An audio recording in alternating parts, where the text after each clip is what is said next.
अरे भाई प्रेमचंद बहरवा जी, जनता में किस मुंह से आप अपना चेहरा दिखाओगे? गहलोत साहब खुद संकट में थे। उनकी गो हत्या से भी बढ़कर के भजनलाल सरकार को इसका पाप लगेगा।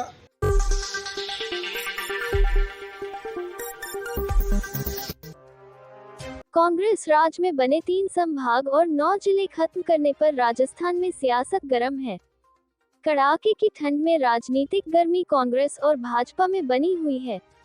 बीजेपी नए जिलों का खत्म करने के पीछे कांग्रेस की गलती को दुरुस्त करने का दावा कर रही है, जबकि कांग्रेस जानबूझकर राजनीति से प्रेरित होकर जिलों को खत्म करने की बात कह रही है। वह इसे मुद्दा बनाने और जन आंदोलन शुरू करने की बात कह रही है। जब गहलोत सरकार ने 17 नए जिलों की घोषणा की थी, तब विपक्ष में बैठी बीजेपी ने आरोप लगाया था कि सियासी फायदा उठाने के लिए मापदंड दरकिनार कर नए जिले बनाए गए हैं। अब सत्ता में आए बीजेपी की भजनलाल सरकार ने उनमें से 8 जिलों को यथावत रखा है। इसके पीछे भी अपने करीबी नेताओं को सियासी फायदा देने की बातें कही जा रही हैं। नए जिलों का असली सियासी फायदा किसे मिला, ये सवाल अब भी अनसुलझा है। इसका विधानसभा चुनाव 2023 और 2018 के नतीजों के साथ तुलनात्मक एनालिसिस किया तो सामने आया कि गहलोत सरकार ने जहां 17 जिले घोषित किए, वहां की 51 विधानसभा सीटों पर बीजेपी को 2018 की तुलना में 2023 में लगभग दोगुनी सीटों पर जीत मिली। खुद के बनाए 8 जिलों में कांग्रेस खाता भी नहीं खोल पाई थी। हालांकि इस मामले में बीजेपी प्रदेशाध्यक्ष मदन राठौर का बयान आया कि कांग्रेस सरकार में राम लुभाया कमेटी की रिपोर्ट को दरकिनार कर 50 जिलों की घोषणा की थी, जबकि खुद समिति के अध्यक्ष राम लुभाया जी को भी इस बारे में पता नहीं था। कांग्रेस सरकार ने चाहतों को खुश करने के लिए रेवड़ियां बांटी थी। वहीं दूसरी ओर कांग्रेस प्रदेश अध्यक्ष गोविंद सिंह डोटासरा ने भी सरकार पर निशाना साधा। इसके अलावा गंगापुर सिटी विधायक एवं उपनेता प्रतिपक्ष रामकेश मीणा ने भी सरकार को जमकर घेरा। देखिए, गहलोत साहब खुद संकट में थे। उनकी सरकार में आपसी खींचतान बहुत ज़्यादा थी और सर्वविदित है कि सचिन पायलट जी अपने समर्थक विधायकों को लेकर के होटलों में बैठे रहे और उसकी तुलना में दूसरी तरफ गहलोत साहब भी अपने समर्थक विधायकों को लेकर के होटलों में बैठे कैंप करते रहे। वो सरकार अल्पमत में थी और विधायकों को तुष्ट करना बहुत ज़रूरी था। इसको ध्यान में रख करके गहलोत साहब ने और एक पूर्व सेवानिवृत्त अधिकारी राम लुभाया की अध्यक्षता में और एक समिति का गठन कर दिया और उसमें कि राजस्थान की भौगोलिक, सांस्कृतिक और जनसंख्या को आधार बना करके नए जिले बनाए जाए। ये ठीक बात है कि नए जिले बनाने चाहिए, विकास को गति मिलती है, काम करना चाहिए।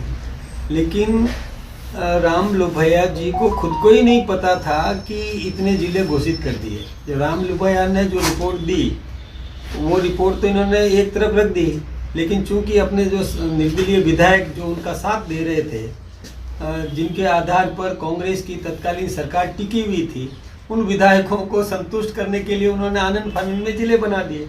खुद राम लुभाया जब वो महाराष्ट्र में थे, जब उनको पता चला कि एक साथ 50 जिले बना दिए, तो उन्होंने भी आश्चर्य व्यक्त किया था। उन्होंने भी कहा, रे ये क्या कर दिया, 50 जिले बना दिए, है ना। उनको खुद को आश्चर्य हुआ। यानी समिति तो एक नाटक था और खुद को और उनको अपनी सरकार बचाना था।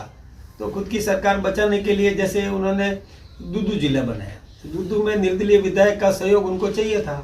ऐसे कई विधायकों को राजी करने के लिए उन्होंने उस समय जिले बना दिए। देखिए, जिले बनाना ठीक बात है, लेकिन जिले कैसे बनाए? एक जिला तो कई जिले ऐसे हैं इसमें जिनमें एक एक विधानसभा है, जैसे केकड़ी है, दूदू है, सांचौर है, जिसमें एक विधानसभा क्षेत्र के अंदर जिला बना दिया। ऐसे देखिए, उनको चाहिए था कि एक विधानसभा में कम से कम 3 जिले तो रखते वो, और व्यवस्थित रूप से यदि करते, समान जनसंख्या के आधार पर equal distribution of population basis पर यदि जिले बनाते तो कोई जिले की समीक्षा करने की जरूरत ही नहीं थी। और वो भी कैसे, जो आचार संहिता लग रही थी, चुनाव की सरकार, उनके 5 साल पूरे होने लग गए और उसी समय उन्होंने एक दिन पहले ही अचानक 50 जिले की रेवड़ियाँ बांट दी। मैं सोचता हूँ ऐसा उनको नहीं करना चाहिए था, और अब वो छिटाकशी कर रहे हैं।